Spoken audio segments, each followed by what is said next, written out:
নমস্কার বন্ধুরা, এখানে একটা সরল সুদের অঙ্ক আছে। এখানে বলছে বার্ষিক 5% হারে সরল সুদ কত বছরে কোনো টাকা স্ববৃদ্ধি মূলে 3/13 হবে। তো এখানে কত টাকা বলা নেই, তাহলে এখানে যদি কোনো টাকা না বলা থাকে তাহলে এখানে স্ববৃদ্ধি মূল মানে হচ্ছে সুদ আসল।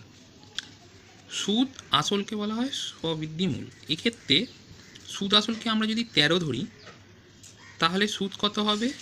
এর 3/13 মানে 3 টাকা লিখে দিলাম এখানে।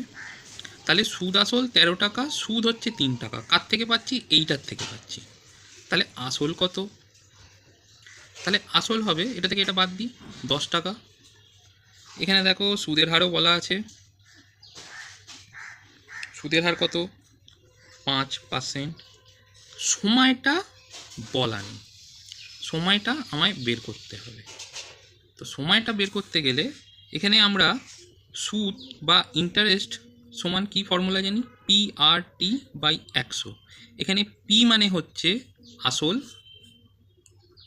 আর মানে হচ্ছে সুদের হার, আর টি মানে হচ্ছে সময়।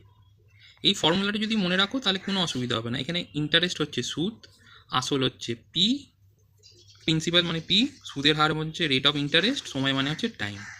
এই I = PRT/100 এটা মনে রাখলেই তোমরা অঙ্কটা করতে পারবে। তো এখানে আই হচ্ছে আমার এখানে কত বেরিয়েছে? 3 টাকা। পি কত? 10। আর কত? 5, কি জানি না। দিয়ে নিচে 100, 0 0 কেটে গেল, 5 দিয়ে কাটলো 2।